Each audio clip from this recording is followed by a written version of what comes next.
Hello student, good morning.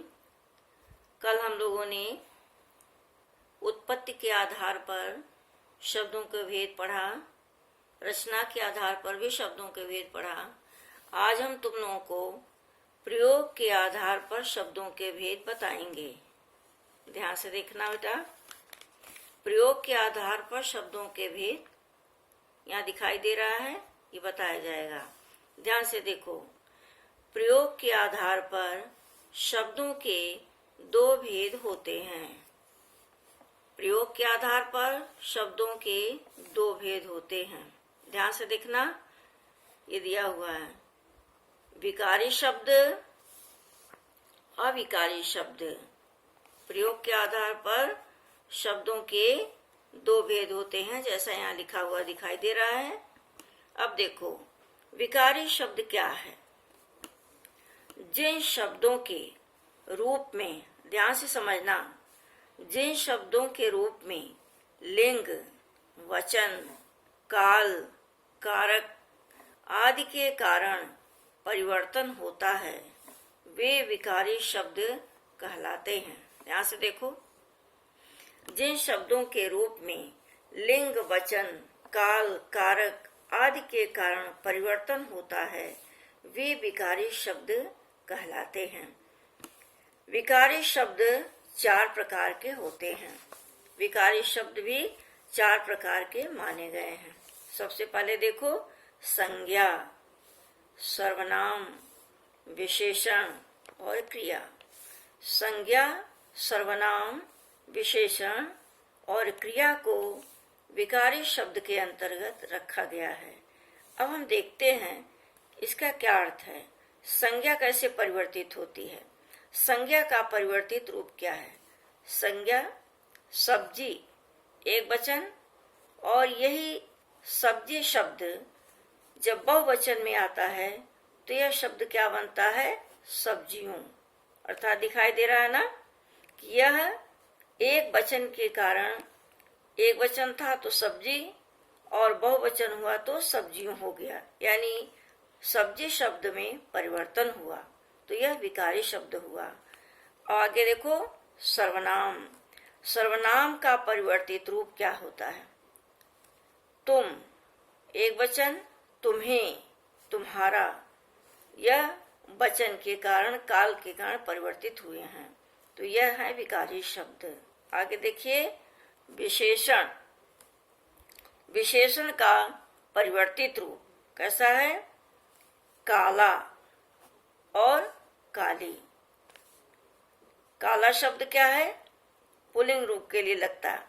काली स्त्रीलिंग। काला शब्द है, पुल्लिंग के लिए काला हुआ, स्त्रीलिंग के लिए काली, तो यह विकारी शब्द हुआ। मोटा, एक वचन, मोटे, बहुवचन। शब्द मोटा ही है लेकिन बहुवचन में लगा तो मोटे हो गए, इसका कारण वह कि यह विकारी शब्द है, परिवर्तित हो गया। क्रिया का परिवर्तित रूप। अब देखो क्रिया में कैसे परिवर्तित होता है। जैसे पढ़ाया, पढ़ाना शब्द है, क्रिया रूप क्या है? पढ़। क्रिया रूप का धातु क्या है? पढ़। पढ़ाया, यही शब्द पढ़ाया बना। फिर पढ़ाई, फिर पढ़ाए, यह एक वचन है, ये भी एक वचन है। पढ़ाया, मैंने पढ़ाया, उसने पढ़ाया, और पढ़ाए। पढ़ाए शब्द क्या हो गया? बहुवचन। तो क्रिया का भी रूप परिवर्तित हुआ। जहां दिखाई दे रहा है, संज्ञा का परिवर्तित रूप दिखाई दिया, सब्जी और सब्जियों में।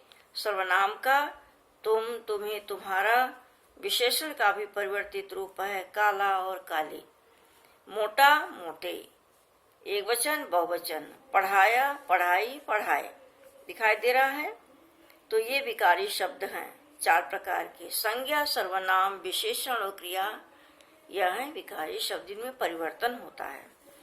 अब आगे देखते हैं हम अविकारी शब्द। अविकारी शब्द किन्हें कहा गया है? ध्यान से देखना।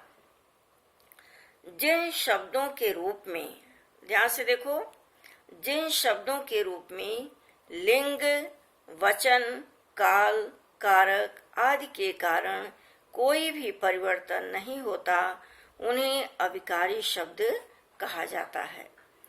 जिन शब्दों के रूप में लिंग, वचन, काल, कारक आदि के कारण कोई भी परिवर्तन नहीं होता है, उन्हें अविकारी शब्द कहा जाता है। अब आगे देखिए, अविकारी शब्द को भी कितने भागों में बांटा गया है। अविकारी शब्दों को 4 भागों में बांटा गया है। ध्यान से देखना, अविकारी शब्दों, यहाँ विकारी शब्दों को भी 4 प्रकार के होते हैं, यहाँ लिखा गया, और अविकारी शब्दों को भी 4 भागों में बांटा गया है। सबसे पहले है क्रिया विशेषण, संबंध बोधक, समुच्चय बोधक, विस्मयादि बोधक। अब एक एक को हम ध्यान से देखते हैं। देखो, सबसे पहले है क्रिया विशेषण। क्रिया विशेषण अविकारी शब्द का पहला भाग। देखो, क्रिया विशेषण वे शब्द हैं जो किसी क्रिया की विशेषता को बताते हैं। क्रिया विशेषण वे शब्द हैं जो किसी क्रिया की विशेषता बताते हैं। उदाहरण देखिए, वाक्य है गाड़ी धीरे धीरे चल रही है।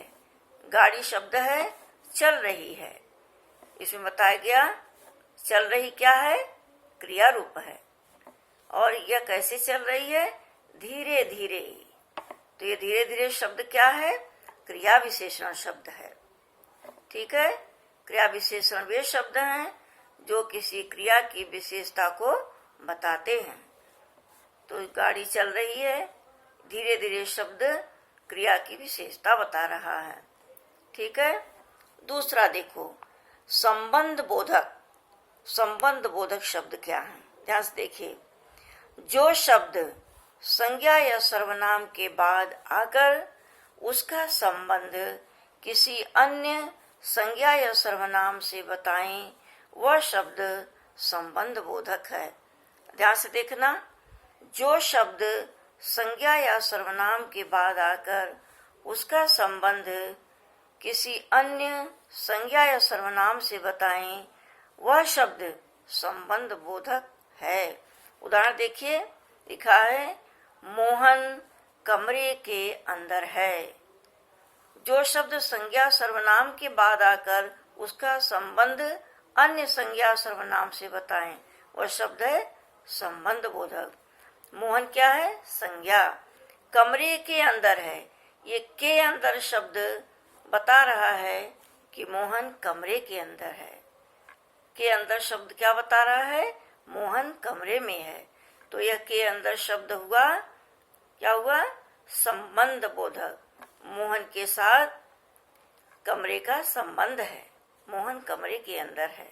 तीसरा देखो, तीसरा है समुच्चय बोधक शब्द। अब देखो, समुच्चय बोधक शब्द क्या है, जो शब्द वाक्य के पदों या वाक्यों को जोड़ते हैं। ध्यान से देखना बेटा, जो शब्द वाक्य के पदों या वाक्यों को जोड़ते हैं वे समुच्चय बोधक शब्द कहे जाते हैं। अब ध्यान से देखो, एग्जाम्पल देखिए। रमेश और राधा ने कविता सुनाई।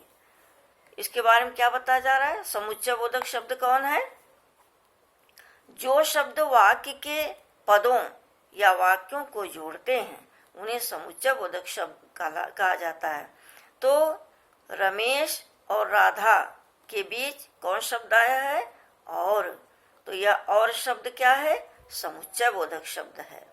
रमेश और राधा ने कविता सुनाई। ठीक है, आगे देखिए, यदि वर्षा हुई तो फसल अच्छी होगी।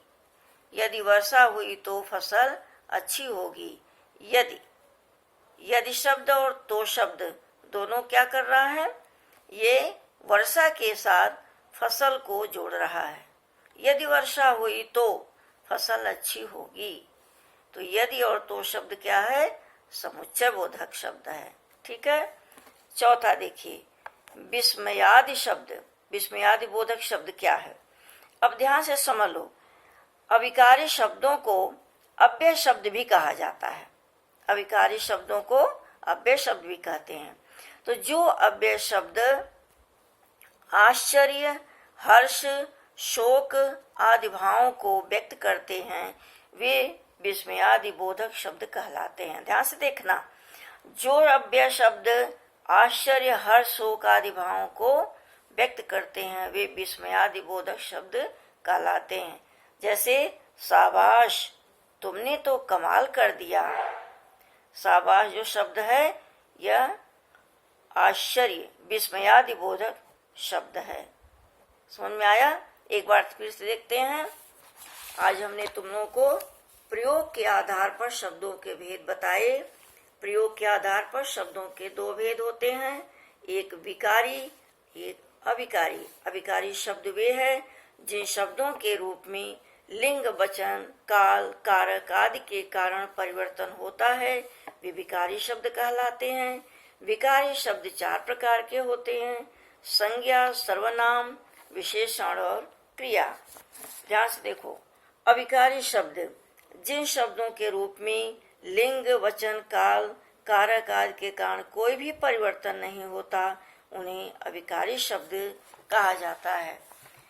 अविकारी शब्दों को भी चार भागों में बांटा गया है, क्रिया विशेषण, संबंध बोधक, समुच्चय बोधक, विस्मयादि बोधक। ठीक है, हमें पूरा विश्वास है कि जो कुछ भी हमने समझाया वे तुम्हें समझ में आया होगा। कल हम लोग फिर मिलेंगे नए टॉपिक के साथ। Thank you student.